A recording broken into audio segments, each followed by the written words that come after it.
Wow,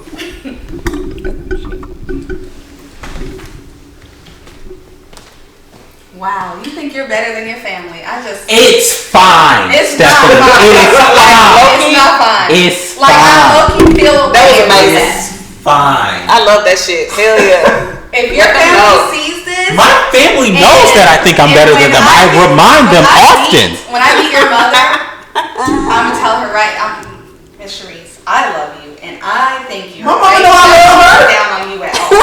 You heard that? I see. You should have said that on the podcast. Then you would have won. Stephanie would have been out. But that's you should have had a piece of straw in your mouth when you said that. I have to hide my southern accent, my Georgia accent. I have to hide my Midwestern accent. So I try to be somewhat. My whole clique in all black. We all tucks. Tell my ex give me space. Elon Musk. Ayy, streams got my Q4 looking nice.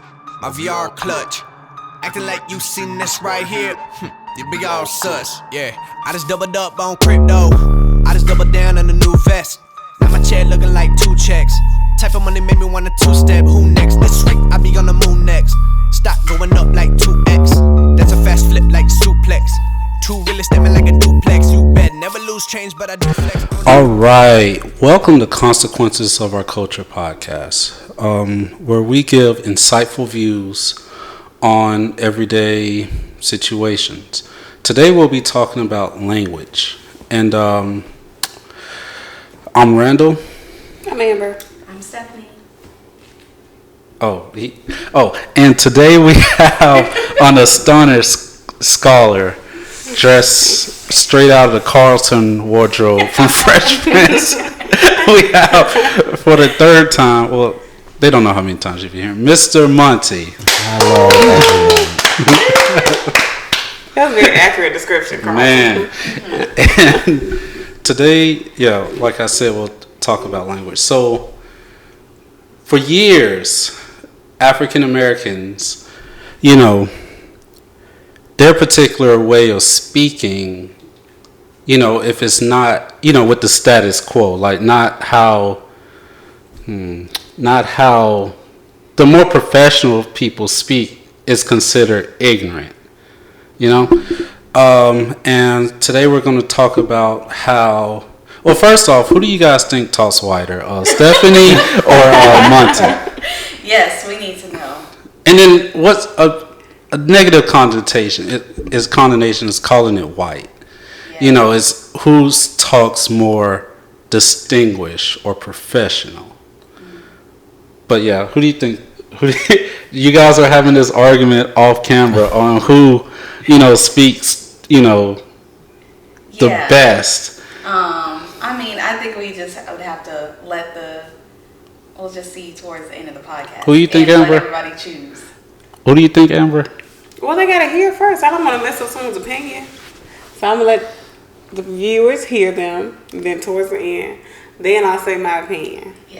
Yeah, I think that I get that all the time. You just fucked it up. You about to lose. I do get that all the time. I get that all the time, and I think I first got it from my actual father. Your father told you talk white? Yeah. He said the words white? Yeah. Oh. But he's the one who enrolled me in private school my entire life, so I don't know what he expected. But do you feel like you talking white, stems from you going to private school? Yes, I do think that. How does your father talk? My father talks like where he's from.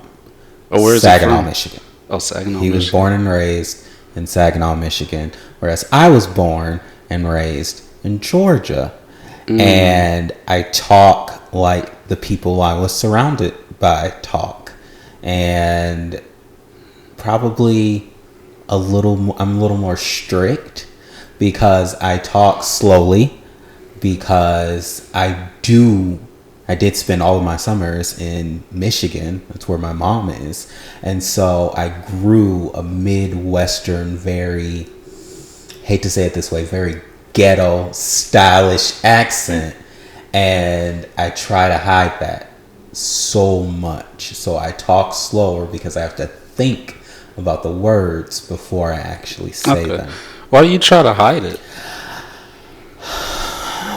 I think I try to hide it because it's just, I know the world that I live in, and I know the perception that I want people to have of me, and it is not that of the gutter of Saginaw, Michigan, which is basically where my parents are from. And I don't want to be perceived like that. And I always wanted to be perceived as someone who could keep up with people who don't look like me. And so I try a little harder, probably too hard, to talk like they talk. Okay. I could definitely, like, I understand that. Because before I joined the military, you know, I used to talk like Amber. And after I joined... What does that mean? What does that mean? Yeah. You know, it's...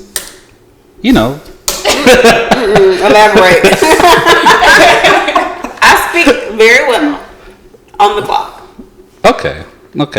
So off the clock, you're more relaxed. I'm a little relaxed in a little country. In a little country. Just a little. So you don't speak country on the clock? How do you speak on the clock? Like, you know, I'm coming to you as your boss and it's like, hey, Amber, I need this paperwork done by like 6 o'clock. Is that something you could do? How would you? Of course, yes, I'm going to get that done for you right now. Okay. And then how do you speak off the clock? It's like, hey, girl, you want to hit the club? Like, how do you, like, how would you respond to that? So, first of all, I don't need club like that. Go to somebody else. Why are you trying to handle me? I'm sorry. I am from Alabama. I am country. I was born and raised that way. Cornbread fed, all of that. So that's who I am. But my mom did do a very good job of teaching me how to speak when I go to certain places. So I can turn it on and off, but it's just exhausting to have it on all the time. Yeah, I think that like black people in general, we have all had to learn how to code switch, and you know, and know that when we're that's in what they certain call it, environments- code switch. Yes. Okay. Yeah, you gotta know when to turn it off and on. And I feel like I've never been able to code switch. I do have a level of code switching. You know, obviously, like if I'm with y'all, like I'm hanging out with friends, especially if they're black, like I find myself, girl, nah, you know, using more, like, you know, just being a little more expressive, things like that. I do tone it down when I'm, you know, at work where I'm the only black person on my team. And, but overall, like, I feel like growing up, I was never able to code switch enough to fit in with the black folks. Like, I never really had, like, I always sounded white, you know? And for the longest time, I mean, that would bother me for people to call me white girl or call me an Oreo or, you know, things like that. But, you know, at the end of the day, like, you know, yeah, you have to be who you are, and you can't help where you grew up, the experiences that you've had. Like, it just, you know, it shapes you. And not all black folks are from the South or have, you know, the same accents and everything. And but I mean, the whole, like, even just saying talking white, right? Like, Right. I really for a long time didn't even think that was necessarily speaking white. I was like, I'm just speaking English. Like, you know, I'm just speaking in, you know, in a you know, more like I'm speaking correctly, right? But I don't know if I necessarily like that, because even though my whole life black folks, you're not black enough, or you're not, you know, you can't sit with us because you don't sound like us or whatever.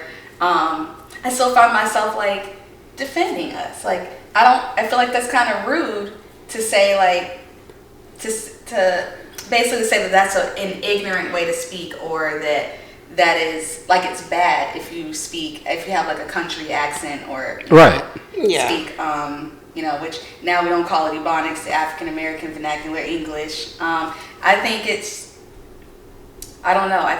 just, it shouldn't be looked at as a negative thing. Yeah, it's very distasteful, like on our part, when we think about ourselves that way. Yeah. And then we even down, let me take the backtrack. I get what you're saying, and it was wrong for your black friends and such to down you for speaking not like a black person, but some of those people see that as their culture. Yeah. Like, this is who I am, this is where I came from. So, and you came from the same place with me looking at you. So why are you not like me? Yeah. So they could take an offense to it that way. It's like, you should know your roots. And assuming that I felt like I was better than them as well. Yeah. And that was never my thought. Like, Right. I was not even thinking that way, but a lot of people, they project. They have their own insecurities because they feel like they can't go around white people and speak the way they want to be able to speak the way I do. Like, I've had those conversations as well as some of my military friends, where we were just talking about, had the same conversation, and I was telling them that, like, my whole life I wanted to talk like y'all. They were from Montgomery, and they were like, no, that's crazy. We would wanted to talk like you, like, so we could get in, be in these rooms and feel comfortable and know how to, like, maneuver and and be accepted in these circles. And they're like, for them it was a crazy thought that I wanted to speak like them, and I'm thinking it's crazy that they wanted to speak like me. And but I don't know where I was going with that, but You are better than I am because I certainly think I am better than people who don't use proper grammar. wow. And specifically my family, though. I don't think I'm better than strangers, but my family, I definitely think I'm better than them because... Yo, look to the camera and like, hey, cousin yes, Joe. family. I definitely think I'm better than you. Oh my gosh, I'm dating this? Like, But I think I'm better than them because I have the same opportunities as they did. And when it comes to, like, they think that I'm talking white, they think that I'm code switching. Well, code switching goes both ways. yes. With my family, I have to code switch between, if I'm talking to white people, I do code switch and I talk a little whiter. When I'm talking to my family from Michigan, I code switch again and I talk a little blacker. Yeah. So You talk blacker with the Michigan people? I do, because that is where, and here's the thing. The Michigan side of my family is the less educated side of my family, whereas the Georgia side of my family, my dad's side, is the more educated side of my family, and they speak a certain way, and I talk like they talk for the most part. And so when I'm in with my mom in Michigan, I don't talk like I'm educated and I've got some sense. I don't use grammar like that, but I do correct them on their grammar, but I talk more like them. I try to talk more like them to fit in, and that's it. That's all I try to do. Both sides of my family are completely different, and I just try to fit in to each side the best that I can, and that affects my language. See, and that's the key word though, right there, is fit in. Yeah. Like, Yeah. I feel like we're all trying to fit in these different environments, but why? Like, why do we have to not fit cause in with ripples? white folks? Like, why do we, like, and you're really using white people as the standard. Like, and I just That's don't true. like that. Like, it's really that we are, like, and then to even say, like, we're talking white, right? What does that even really mean? Because there's white people who are from Alabama, from Mississippi, Georgia, who talk just like your stereotype of what you think a black person speaks like. Yep. So I why feel are we like- even holding them to this, like, pedestal that they are the standard that we need to reach? It's educated. You know? It's talking educated. I don't like the talking white. It's talking like you're with an educated education. versus talking like you aren't educated. And Yeah. that's You the can big be difference. educated It doesn't and constitute still- being black or white. It Education doesn't does not at all. constitute At all. Yeah. a race. True. But I also feel like it goes back to, we didn't have an education for a long time. Yeah. So at one point it really was, if you were a black person that sound white, that talked educated, you did sound like a white person because black people didn't have education. True. Yeah. So it could just be part of that. Because, and I know that, I'm not trying to say white people are ahead of us, this, that, and the third, but on paper, They are, and we can't really ignore those facts. So, but when you look at it again on the different side of the coin, the length of time that we had in education and what we did with it, and how they didn't have a stint in their education at all, and how we neck and neck present day. Yeah, it says a lot. So who really is better? Exactly. Yeah. And that's why I'm like, We're the real chameleons. The fact that we came here without knowing the language and was able You to did that figure shit. this out, right? Like truly, the way that we like what you just said, basically, like the fact that we are able to make it this far. Yeah. You know, and have started way back. Our start line was way back. My granddaddy couldn't read or write, couldn't read his own mail. It's crazy. My mom is a teacher. She's actually a reading teacher because her dad was her first student. Taught him how to read and write his name. Wow. Damn. When he was in his 70s, Damn. he was old. Yeah. That man could not write his name until he was in his 70s. Yeah. And that's why I feel like we shouldn't.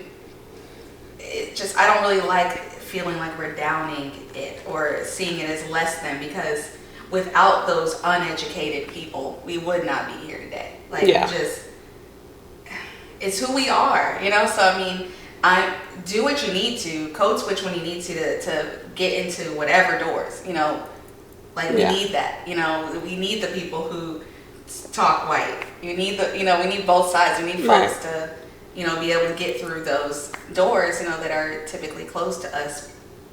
So we can let more people into those doors. Right.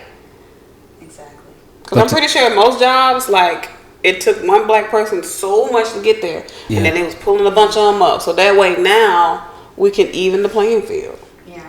I just thought about what you were saying, Stephanie. What I said. I code switched to fit in. I don't think that's necessarily true now that I think about it. I think I code switch to make whoever I'm in front of or speaking to feel more comfortable. Because I truly don't care what they think about me, but I do it to make them feel comfortable. I want people to feel comfortable around me, and I don't want them to think that I am being extra or thinking that I'm smarter than anyone, whether I am or not. I just want them to feel comfortable. So I will switch my voice up. I will code switch because I want them to feel comfortable. Yeah, because technically if you don't, you got to apologize for being who Yes. So like when I do it, it's simply just so I don't cause ripples. Mm-hmm. Yeah. It's not about me in that moment. Mm-hmm. All right. This is honestly better than I thought. We'll take a short break and we'll come back. See you. I'm sorry. We forgot to ask you guys who sounds whiter, Steph or Monte. I feel like it's Monte. But, you know, comment at the bottom. See you guys later. Have a nice day.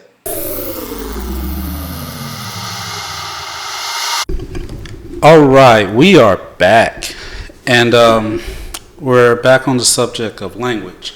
And Amber, I believe you had something to say? I did have something to say. And Stephanie reminded me of it when she said that her family up north thinks that she speaks country, which, I mean, I don't hear that at all.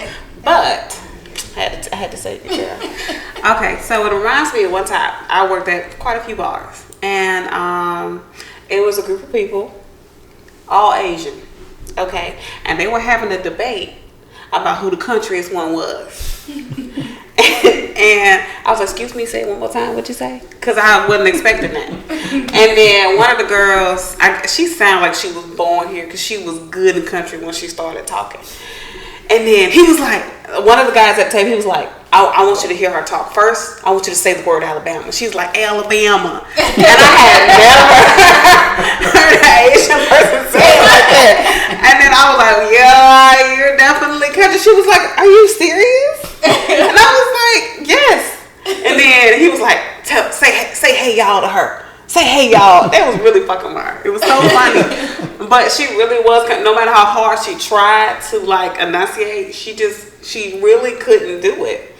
And I didn't expect that at all, really, in Asian culture, to be honest. Because I feel like their education, they're very serious about it compared to other people from what I see. Yeah. So that was something that was so interesting to me, and it just made me think about like really how much your surroundings, you know, influence you. Yeah, and then like a lot of them really cannot be undone because she really could not say Alabama that well. And I would say too, like, I don't know what happened with me because, like you said, like your environment, right? Mm-hmm. And I think I grew up mostly, I mean, we moved around a good bit, but like I grew up between New Mexico, Mississippi, and Alabama. And I just feel like, you know, New Mexico, it was obviously, it's New Mexico. So there was, it was pretty diverse, but everybody mostly spoke kind of, you know, talk white or whatever. And, but then I moved to Mississippi when I was 10 and lived there, you know, lived in Mississippi until I was about 15 and moved to Alabama. And so you would think like I'd have some type of, like I would sound like my environment, but my mom speaks like this. And so, you know, my mom's side is Jamaican and black. And we just all, but we're mostly, we only know the Jamaican side. So they all either have a Jamaican accent or they sound like me. Mm-hmm. And I don't know what happened with me, but I guess I latched on to the way my mother speaks, that I just stuck with that. But then my middle brother, he was always able to code switch. Like he could switch it off and on, and he would, you know, he really took on his environment, and he sounds like he's from the South. Has the strong Southern accent, and then my youngest brother, he speaks like I do. Somehow we did not get it, and I don't know what happened there with being, you know, it's like when does environment, you know, take over versus like, but you know, my mom was very adamant about correcting us though too. So like in psychology, they say that nature versus nurture. Yeah. Well, I mean, of course, yes, nature versus nurture for sure, and that it's because we have different. Like I was in a different grade than you. Even if I went to the same school, my experience could be so much different, and it's just one level ahead. And in one of my psychology classes, we talked about how I could be more like you that lived in another house than my sibling can be like me, because we are exposed to different stimuli, and not only is it different stimuli, we absorb that stimuli differently. Yeah. So, like me and my brother were nothing alike. But I'm more like some of my friends. So it just depends on what you're exposed to. Yeah. And then I grew up with my, you know, my dad's side is black and from Georgia. So they all have, you know, Southern accents, and somehow I did not latch onto that. But my Jamaican family, they think I sound so country, and they, you know, they'll kind of tease me here and there, like, hey, you got the accent for sure. So I don't know, but. Do you think that did you have something to say, Monte? No, I was just gonna say it's like that with me and my family and my siblings, because Stephanie, you know my brother. Yes. You know both of my brothers. I am nothing like my brother. We were all raised by our father. I am nothing like my brothers at all. I don't speak like them.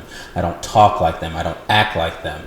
And I think for me, it's no one really taught me how to speak. No one taught me how to enunciate things. No one taught me how to come off as the person that I come off as. I think I wanted it for myself. And because, again, I was surrounded by all of these white faces, and it's something I wanted for myself. And so I imitated. I imitated Dr. Cornel West. I imitated Dr. Martin Luther King Jr. I imitated President Obama when he was just Senator Obama. I imitated talking like strong, black, masculine, powerful men, so that one day I could talk like that. And it allows me to give some command in the way I speak, and it gives me a sense of control over any situation that I am in, any room that I'm in, any table that I'm at. It does almost make me feel like I have a little power. when I actually don't have any. That is true though. Like, you know, going in front of people. Like, you know, like I was saying earlier, like when I was in the military, when I first started out, you know, just this black kid from Alabama.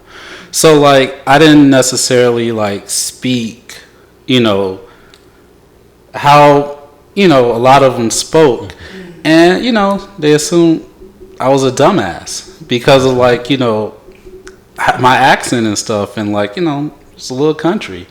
But, you know, after being there so long and like being around these other people that spoke like this, and then like wanting to like move up and stuff like that, I feel like you had to like you had to fix it. You had to adjust, you know, the accent. You had to adjust how you talk and stuff like that. And yeah, that's, you know, that's what I did. And, you know, after the military, you know, I was able to get into these professional spaces.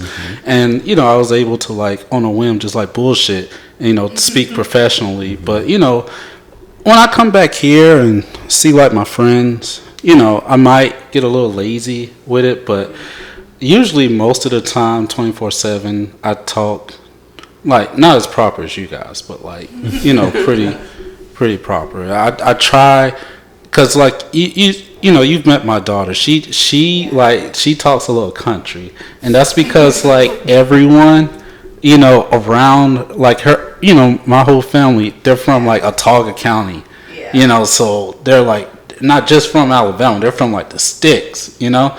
They're like the only black people in Autauga County. So, you know, when they, you know, when she spends a lot of time with them, you know, she comes back like real country, but at the same time it's like, yeah, that's cool, but you know, if she says something incorrectly, I want to correct her, and I want her to know, like, if she ever gets, because like where we live now is no black people at all. If she ever like, you know, needs to be professional or talk like that, I want her to be able, you know, to properly enunciate her words and stuff like that. So yeah. So has being, you know, speaking Ebonics ever affected any of you guys in the workplace? Not really. I will say sometimes lately I've gotten, I think because I've been living in Atlanta. Well, now it's been 2 years since I've been back here. Well, 3 years since I've been back in Montgomery, but went to school, you know, in Atlanta, Georgia State, and coming back here and being back in a majority white environment, I find myself forgetting and will say like little things that, and they'll kind of switch up and go, oh, okay, girl, you know how they do.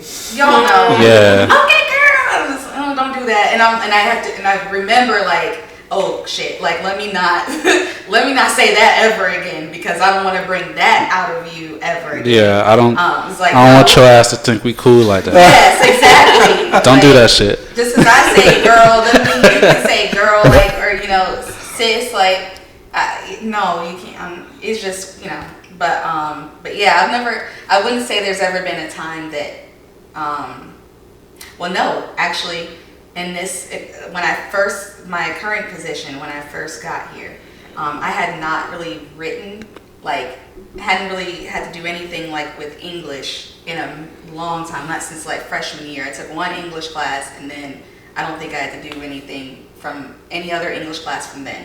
And I didn't realize how bad my writing had gotten, and how like, and even my speaking voice had gotten, until I moved back here, and I'm back in an all-white environment. My job requires me, it's a communication-based position, marketing. Okay. So having to do a lot of writing, corporate writing, it kicked me in the ass at first, and my boss would correct me a lot, and they still do some, like, you know, it's, when I'm speaking, I'll say, yeah, I mean, my boyfriend and I. That's like, something I would do to you, though. Yes, and I can't stand it. I hate the whole my friend and I. I'm like, y'all know what I'm saying. Me and my friend. It's the same thing. Like, whatever. You know? I actually write better than I speak, honestly. A lot better. Yeah, most people do. Most people write much better than they speak. I write the same way. If I don't catch myself, I'll write the way that I speak. You know, and my mom used to tell me that growing up all the time. Like, you need to, when she would correct me on, you know, things that I'd say or whatever, she'd say, no, because you're going to write the way you speak, so you need to speak correctly.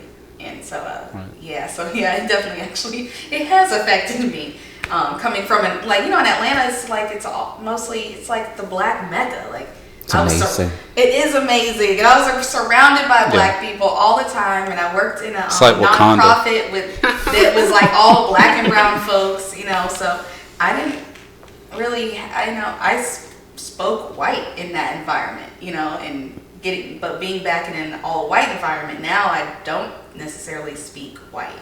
So, yeah, it's been an adjustment. It's never really affected me, except for when they started instituting like company after work, after hours at the bar, and it will slip.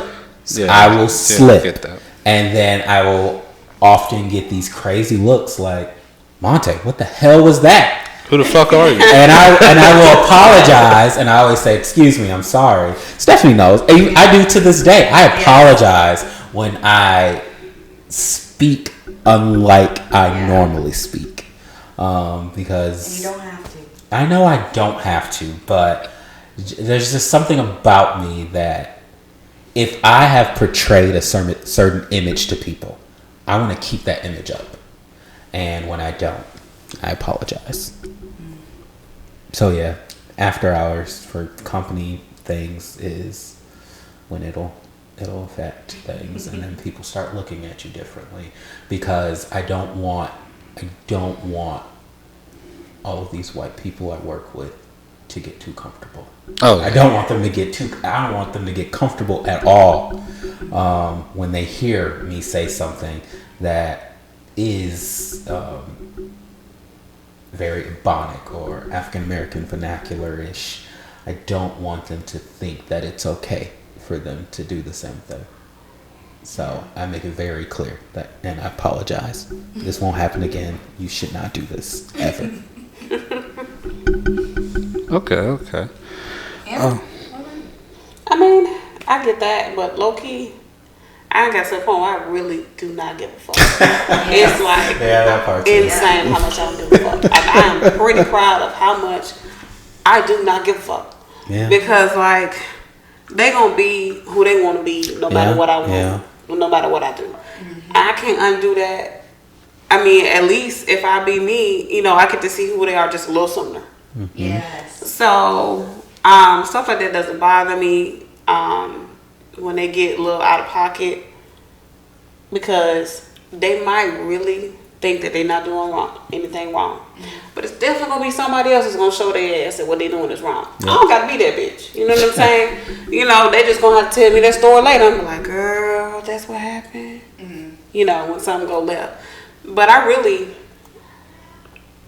majority of my friend base is white. Yeah.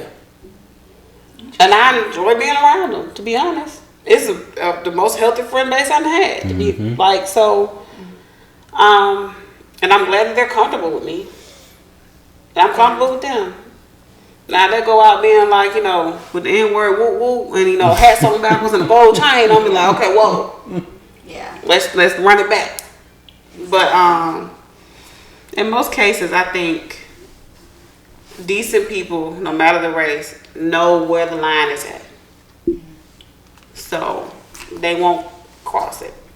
Yeah, I've had some awkward moments like that, like where they get comfortable, and where I've been in a environment where it was all white folks. I was the only black person there, and they were, of course, super fascinated with my braids and my outfit and all.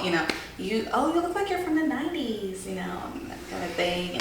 And I was like, okay, whatever, But there's a point in the night when we've all been drinking. It's gotten late, and the song came on that I don't remember the name of it now, but it had the N-word in it, and everybody around me was just sucking nigga song. You know that song? You're like, sucking. Yeah, okay. Anyway, and they were all just, And I just sat, and I remember for a second I almost forgot, and I was singing along like, hey, that was the main part of the song. You get into it, and then I literally went like,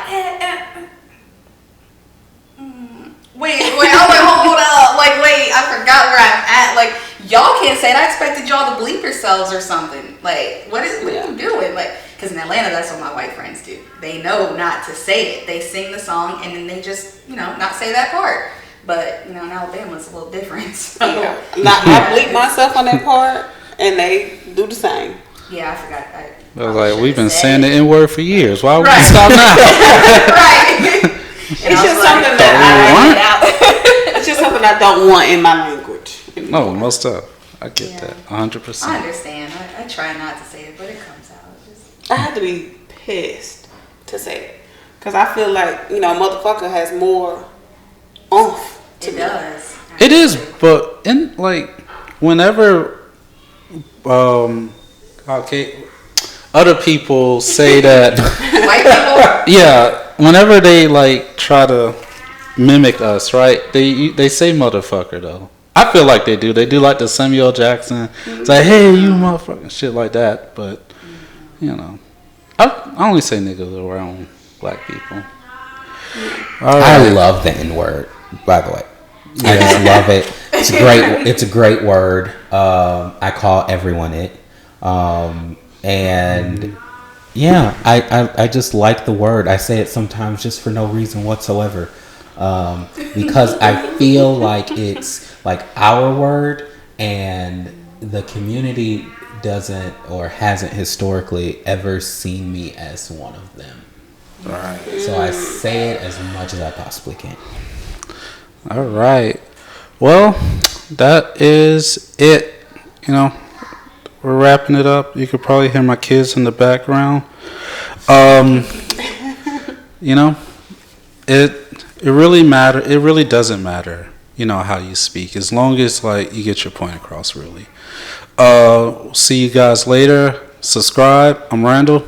I'm Amber. I'm Stephanie. I'm Monte. And you guys have a nice day.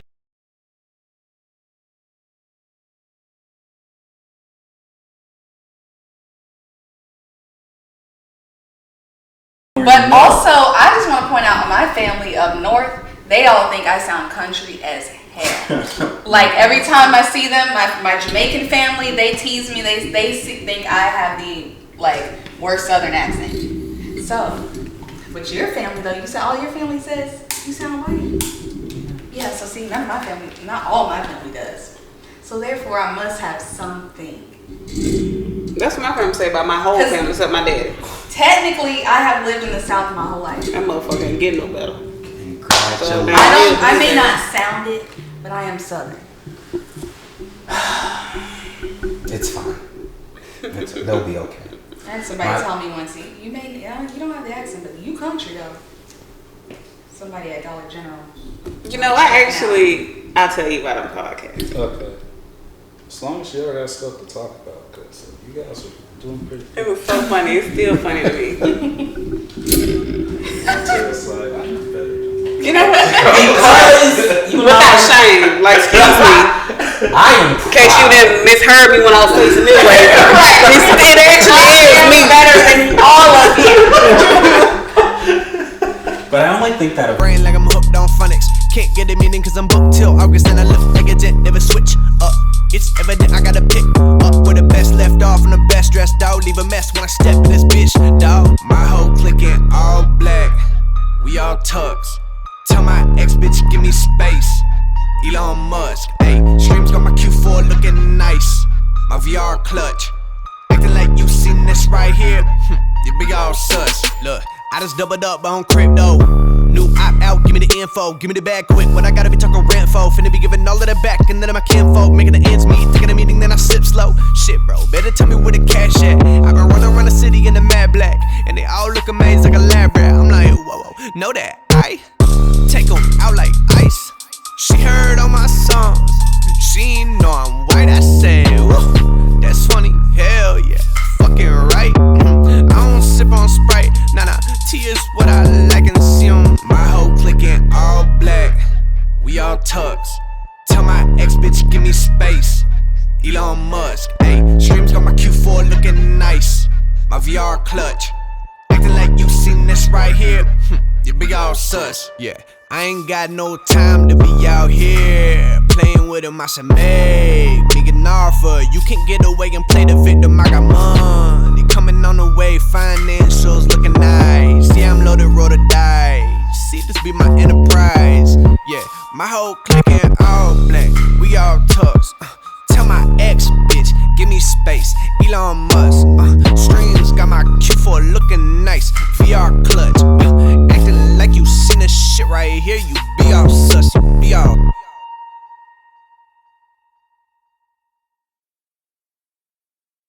One day They're you're gonna just be not- old and stuck in your ways too. I won't be. And then I am What he's very saying is he's gonna be progressive. stuck in his ways that are right. What he's Exactly. your Exactly. little cousin. I forgot Who? his name with the glasses. Which one? We all blind. Which No, one? the one that he had the hair.